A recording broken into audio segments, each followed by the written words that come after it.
All right, the snow has stopped falling in St. Louis, and while it was light, it still caused problems on the roads. It was also just enough to enjoy some winter fun, wasn't it? Good evening, everyone, and thanks so much for joining us online for 5 on Your Side at 5 today. I'm Michelle Lee. A light blanket of snow now covers most of the region, and most areas saw a couple of inches of accumulation, enough to create some scenic wintry landscapes that you're looking at right now. Just thanks to everyone who sent your pictures of the snow. So beautiful there. But, of course, the attention now turns to some very cold temperatures moving in overnight. So let's get straight over to meteorologist Jim Castillo. Yeah, hi, Michelle. Hi. So, yeah, the snow was interesting, and what a weird storm, right? So 34 degrees most of the night as it's snowing in St. Louis, and then we're finally getting below that freezing mark.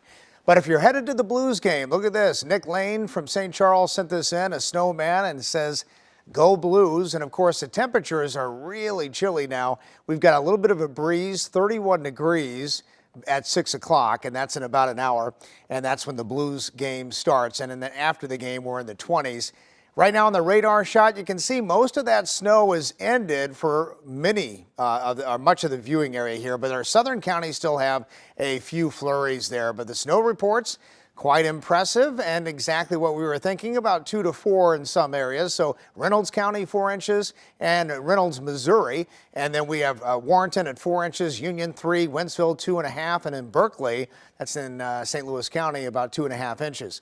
Highland, Illinois, again, this melted pretty quickly because that temperature definitely was hanging around freezing or just above as that snow fell and then compacted quite a bit.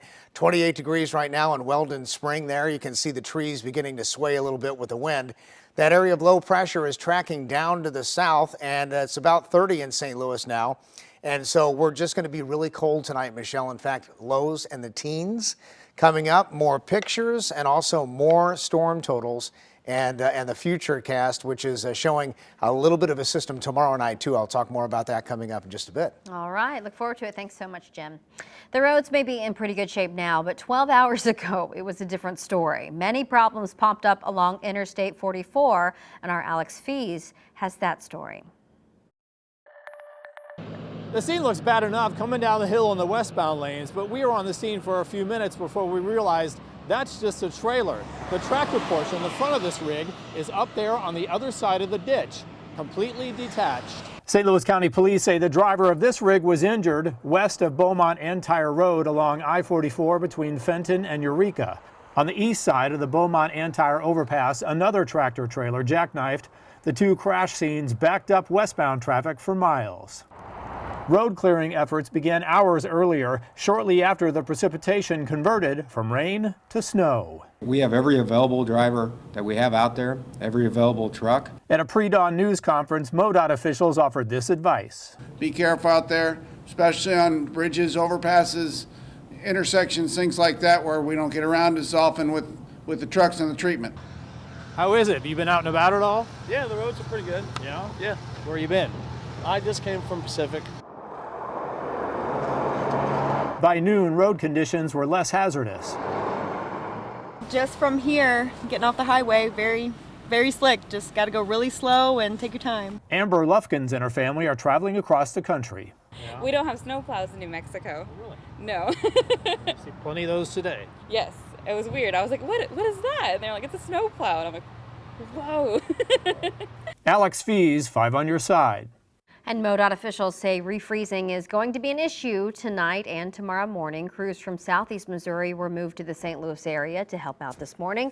But MoDOT remains that hundreds of employees are still short statewide. The snow put a stop to some COVID testing today. The Missouri Department of Health and Human Services canceled all state-operated testing sites. This included the drive-through clinic at the Urban League in North City and the Machinist Hall in Bridgeton. State-run sites will reopen tomorrow. The snow, of course, can be a nuisance, but St. Louisans found ways to have fun with this winter weather. As 5 on Your Side's Travis Cummings shows us, a lot of people were out experiencing the first big snowfall of the season. Good job. On the ground, on top of cars. Some St. Louisans waking up to a dust others a few inches. The first big pour of the winter season is what got most out of the house Saturday. Listen to the first kid wake everybody up, scream snow, and then give everybody else about 2 hours.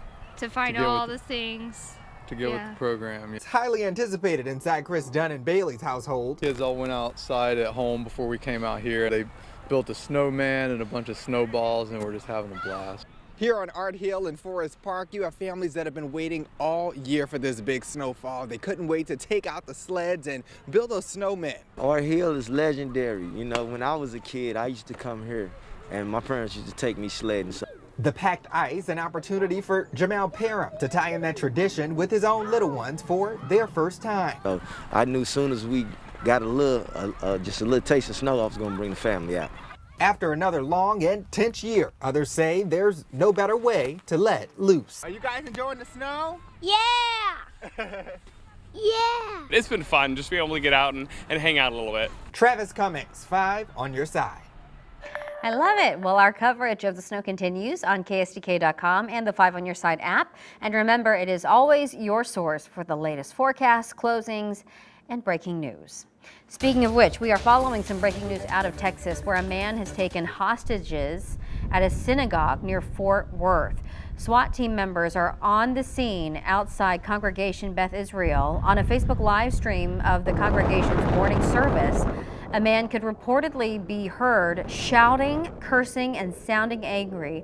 The video, which has since been taken down, did not show images of the man or what was happening inside. It is not clear how many people were inside that building at the time of the incident or whether anyone is armed.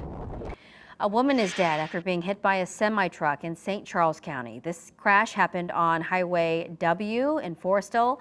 According to the Missouri Highway Patrol, 73-year-old Bonnie Stinson walked in front of the truck. That driver was not hurt. St. Louisans have mixed reactions after hearing violent crimes took a significant drop in 2021. Mayor Tashara Jones is touting the good work by the Cure Violence program as one of the many methods the city is using to crack down on crime. The mayor and neighbors tell our Ryan Henson there's still more work to do. Crime down 25% in St. Louis. The hard work of law enforcement, Cure Violence, and many others. But St. Louis Mayor Tashara Jones says the end still not in sight. One life lost to gun violence is one too many. The boots on the ground say they deliver a strong message on a daily basis. We are like the last line for these guys before the police come in with their cavalry. So we tell them, if you don't listen to us, they have some places for you. Jacqueline Robinson owns a convenience store at West Florissant and Pamplin in the Walnut Park neighborhood. She says her corner is crime-free, but wants people to slow down driving down West Florissant. The speeding is what is a big concern over here with our customers having to park across the street and be in, on this side. She has a quick fix. We probably need a light a little closer, more patrolling. This part where we standing right now is like a highway. Ronell Nelson is a barber next door in Robinson's hair business. He grew up in this neighborhood. He says more patrols would make the neighborhood safer. He also wants younger people to be more cognizant of the direction of the community. It really be the older folks, that be more aggressive about the situation that goes on around here, Dealing with the younger crowd, they don't care. Mayor Jones says there's no one-size-fits-all plan. It's a citywide effort to continue making change, but knows it won't happen overnight. Ryan Henson, 5 on Your Side.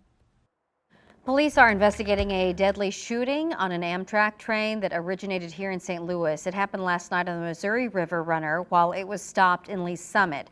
Investigators say the gunman ran off. That train continued on to Independence, where efforts to save the victim's life were made. It is not clear why the train left the Lee's Summit station.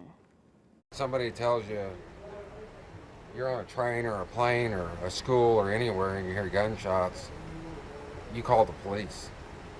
You stop. You don't wait 40 minutes where there's a guy dead laying in a seat. The victim's identity has not been released, no word on a motive. Catastrophe averted at a chemical plant in northern New Jersey. Take a look at this. A huge fire broke out last night. A massive plume of smoke could be smelled in nearby New York City. That plant houses plastics and chlorine. No serious injuries were reported there. Amazing satellite images of an undersea volcano erupting in the Pacific Ocean, sending a plume of ash, steam, and gas 12 miles into the air.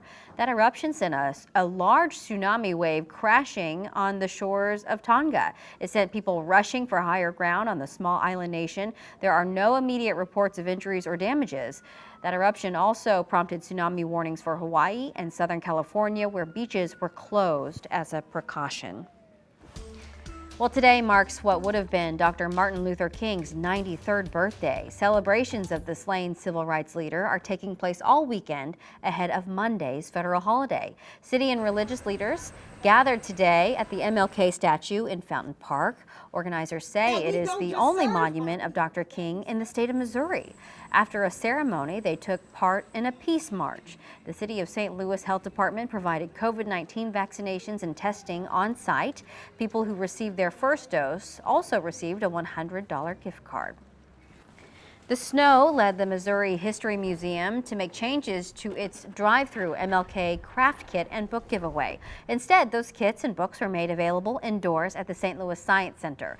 The History Museum is planning virtual MLK events tomorrow and Monday as well. Results from the U.S. Census came out last year, but some people say they're getting new questionnaires from the Census Bureau. Brandon Lewis from our Verify team explains why they may be legitimate. Every 10 years, the U.S. Census Bureau is obligated to count the number of people living in America. The 2020 census was a year late because of the pandemic, and results were finally released last summer. But Verify viewer Brenda says she just received a survey in the mail for the American Community Survey. So let's verify. Is the American Community Survey legit? Our sources are the U.S. Census Bureau, the U.S. Code of Laws, and congressional records. The U.S. Census Bureau has its big moment every 10 years, but that doesn't mean it sits idle the rest of the time. Let's go back for a minute. In 1940, the Census Bureau began asking more detailed questions beyond general demographics. This data proved popular with legislators and businesses, and so the number of questions grew. Eventually, this became known as the long-form census, but this was more time-consuming, and the Bureau found many people opted to just not fill it out. Lawmakers and the Bureau debated how to balance accurate data and timeliness for decades. Finally, in 2005, the census launched the American Community Survey. It's a monthly form sent to 1 in every 480 homes in the 50 states, D.C., and Puerto Rico.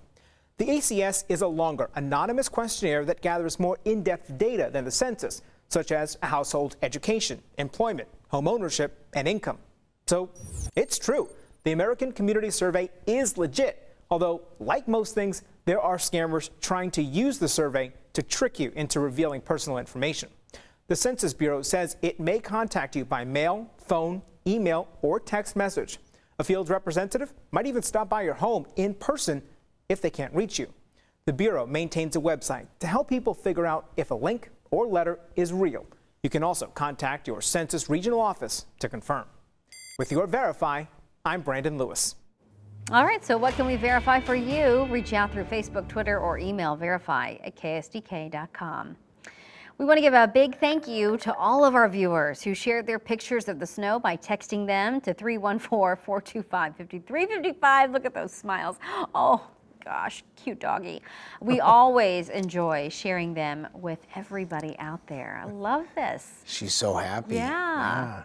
Okay, well, Carter Lipscomb of Bridgeton had fun in the snow with his friend Macy.